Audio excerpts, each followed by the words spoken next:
दोस्तों, मैं Rakesh Pujara, compounding wealth advisors. आप सबको मेरी तरफ से शुभ दीपावली और नए साल की हार्दिक शुभकामनाएं।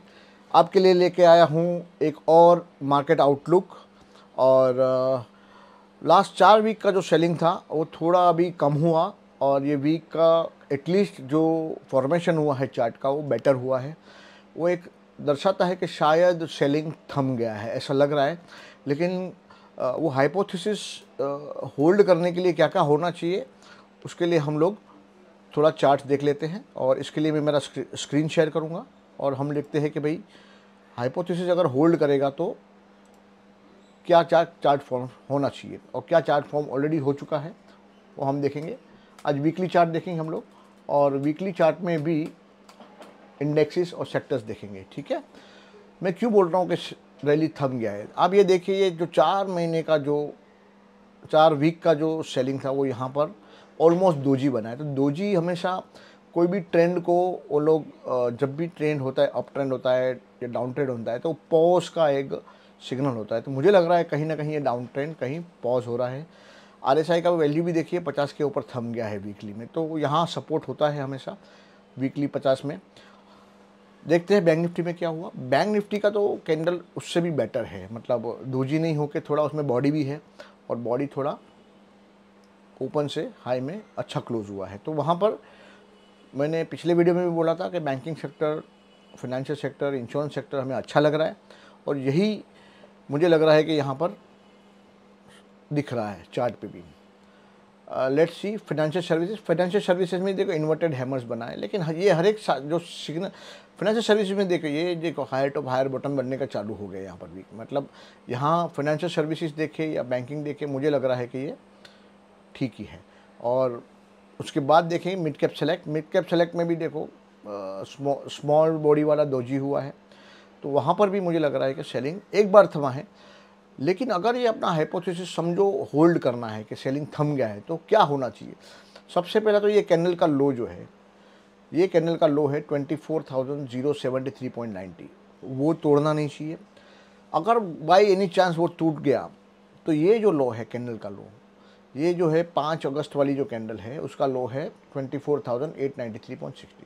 तो हमारा जो हाइपोथेसिस ये है कि 24,900 अगर टूट गया डिसिसिवली, देन बीच में कोई सपोर्ट है नहीं, सीधा यहाँ पर सपोर्ट है विच इज़ 22,500, और बाद में सीधा यहाँ सपोर्ट है विच इज़ 21।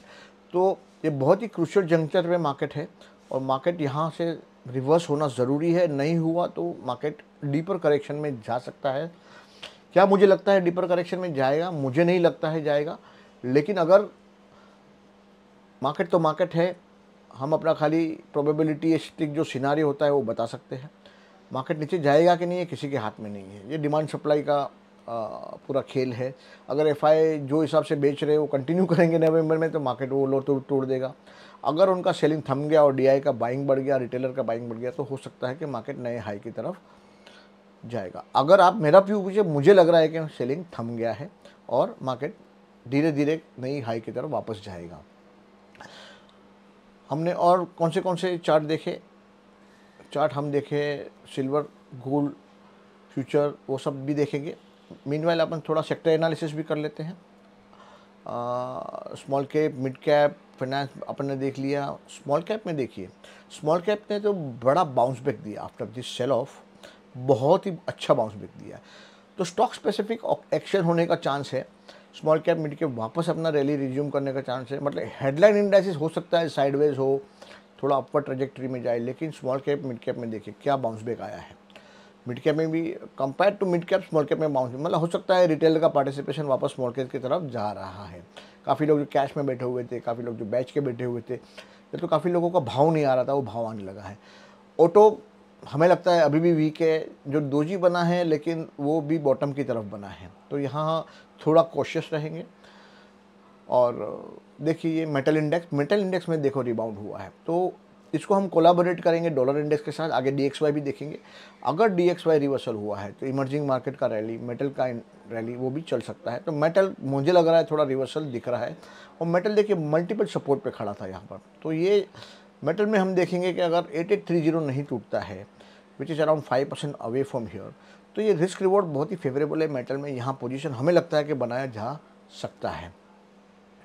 रियलिटी इंडेक्स में भी देखो रिवर्सल है। कंजम्पशन में भी कहीं ना कहीं दोजी है, लेकिन कंजम्पशन थोड़ा वीक ही रहा। लेकिन अभी ये फेस्टिव सीज़न है तो हो सकता है कि अगला क्वार्टर अच्छा है और ये जो दोजी बना है वो शायद वापस रिज्यूम हो जाए अपसाइड की तरफ।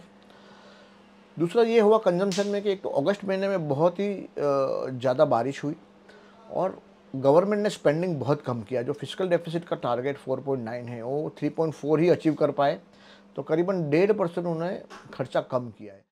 अगर गवर्नमेंट ये जो फिस्कल डेफिसिट का जो 4.9 का जो टारगेट है वो अचीव कर लेती है तो आने वाले 6 महीने में गवर्नमेंट की तरफ से एक्सपेंडिचर बहुत बढ़ सकता है और उसका इम्पैक्ट इंफ्रास्ट्रक्चर प्रोजेक्ट्स, सीमेंट्स और कंजम्पशन पे पड़ सकता है। सीपी इंडेक्स, सीपीएससी देखिए थोड़ा रिवर्सल हुआ है, लेकिन अभी भी मैं समझ रहा हूँ कि सीपीएससी में कंसोलिडेशन होगा।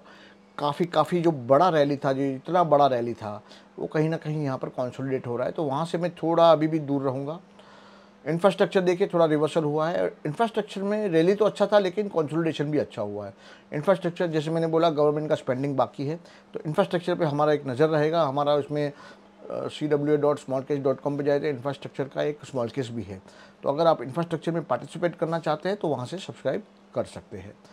पीएससी इंडेक्स अभी भी मुझे नहीं लग रहा है कि कहीं ना कहीं जा रहा है, वो थोड़ा कंसोलिडेट करेगा। कंज्यूमर ड्यूरेबल मुझे लग रहा है कि कहीं ना कहीं बॉटम हो रहा है, यहाँ से वो अभी थोड़ा बाउंस बैक करना चाहिए क्योंकि ये फेस्टिव सीजन भी गया तो लोगों का परचेसिंग काफ़ी अच्छा हुआ है ये साल, तो वो सब नंबर आएंगे अगले quarters. MNC again, PSU bank में काफ़ी ध्यान रखने से वहाँ काफ़ी वैल्यू भी है, काफ़ी सस्ते वैल्यूएशन है, प्राइस टू बुक बोले, प्राइस टू अर्निंग बोले, तो पीएसयू बैंक में मैं काफ़ी ध्यान दूंगा और वहाँ पर इन्वेस्टमेंट करने का मुझे लग रहा है कि बन रहा है। Oil and gas index again थम रहा है। क्रूड देखिए, क्रूड कुछ भी नहीं कर रहा है, तो ऑयल एंड गैस इंडेक्स भी कहीं ना कहीं हो सकता है कि यहाँ से रैली करना चालू करे। मैटर ये है मीडिया इंडेक्स, मीडिया इंडेक्स में भी रिवर्सल अच्छा है, तो मीडिया में भी ध्यान दिया जा सकता है। आईटी इंडेक्स काफ़ी कंसोलिडेशन के बाद ब्रेकडाउन दिख रहा है। आईटी में हम लोग ओवरऑल बुलिश है। देखो जब तक ये जो टॉप है वो टूटता नहीं है तो वहाँ तेज़ी की जा सकती है हमारे हिसाब से। इसके लिए हमारा HFT करके जो स्मॉल केस है वो आप सब्सक्राइब कर सकते हैं। आईटी और फार्मा और कंजम्पशन में पार्टिसिपेट करना चाहते हैं तो।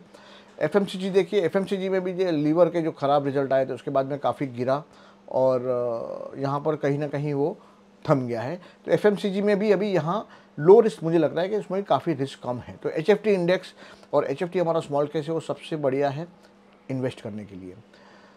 निफ्टी फार्मा देखिए, it's a part of HFT index, हमारा जो स्मॉल केस है, तो फार्मा में भी हमें लग रहा है कि ये जो कंसोलिडेशन हो रहा है वो कहीं ना कहीं ब्रेकआउट अपसाइड होगा, तो pharma will be the first index हमें ऐसा लग रहा है कि जो ऑल टाइम हाई के करीब जाएगा। अलोंग विक्स देखिए, ये मुझे लग रहा है कि यूएस पे जो इलेक्शन है उसके चलते ये विक्स बढ़ रहा है। 5 तारीख को यूएस का इलेक्शन है और 8-9 तारीख के आजू बाजू रिजल्ट आएगा, तो वहाँ फ्लक्चुएशन होने का चांस है। इसके लिए ऑप्शन के प्राइसेस बढ़े हुए हैं और जब भी ऑप्शन के प्राइस बढ़ते हैं तो वॉलेटिलिटी इंडेक्स बढ़ता है। गोल्ड देखिए ऑल टाइम हाई से थोड़ा रिट्रेस हुआ है नीचे और हो सकता है या थोड़ा कंसोलिडेट करे या थोड़ा नीचे भी जा सकता है, तो यहाँ प्रॉफिट बुकिंग की थोड़ी एडवाइस है, या तो फिर अगर नया लेना चाहते हैं तो थोड़ा वेट करें और पहले अगला मूव देखें क्या आता है, डॉलर इंडेक्स का मूव क्या आता है, यूएस का इलेक्शन का रिजल्ट क्या आता है वो देखें। सिल्वर में भी देखिए प्रॉफिट बुकिंग आया है, तो एक ओवरऑल हमारा ध्यान गोल्ड और सिल्वर में अच्छा ही है और प्रॉफिट बुकिंग में प्रॉफिट बुक थोड़ा बहुत कर भी सकते हैं, लेकिन बाय ऑन डिक्लाइंस हमेशा रहेगा हमारा गोल्ड और सिल्वर में। डॉलर इंडेक्स देखिए, मैंने जैसे बोला था 104 के 4 4.5 के आजू बाजू वो थक जाता है, तो थक गया है और थोड़ा ऊपर से नीचे आया है। अगर ये यहाँ से डाउनवर्ड जर्नी चालू करता है तो अपना इमर्जिंग मार्केट का रैली चालू हो सकता है, मेटल का रैली चालू हो सकता है। डाउ जोन्स इंडस्ट्रियल एवरेज देखिए ऊपर से थोड़ा गिरा, अभी थोड़ा दोजी बनाया है, तो वहाँ कुछ हो नहीं रहा है खास, ये भी थोड़ा गिरा हुआ है, लेकिन वहाँ पर हमारा व्यू नेगेटिव नहीं है। सब जो इलेक्शन के आजू बाजू जो थोड़ा अनसर्टनटी इसके कारण ही है, और ट्रंप इलेक्शन जीत जाते हैं तो हमें लग रहा है कि मार्केट में प्रॉब्लम नहीं है, लेकिन अगर कमला हैरिस जीतती है तो मार्केट थोड़ा रिएक्ट कर सकता है डाउन साइड।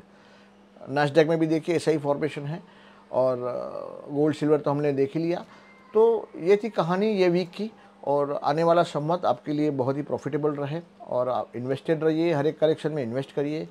भारत जो है वो अपने अमृत काल से पास हो रहा है। बीच बीच में ऐसे करेक्शन आते रहेंगे तो उससे घबराए ना, अलोकेशन इक्विटी में थोड़ा थोड़ा थोड़ा करके बढ़ाते रहिए। और आपको हेल्प करने के लिए ये वीडियो भी हम बनाते हैं, और हमारा स्मॉल कैप्स में काफ़ी वैरायटी भी है। अगर आपको जैसे हमें थीमेटिक लगता है कि एचएफटी अच्छा है या बीएफएसआई अच्छा है या कोई इंफ्रास्ट्रक्चर अच्छा है, तो हम रिकमेंड भी करते हैं, तो आप उसके हिसाब से सब्सक्रिप्शन कर सकते हैं। और इसी के साथ ये पॉडकास्ट मैं ख़त्म करता हूँ, और हमारी बहुत बहुत बहुत शुभकामनाएं आपके लिए। आने वाले सम्मत आपका लिए बहुत ही प्रॉफिटेबल रहे। Thank you very much. Rakesh Pujara signing off. Thanks.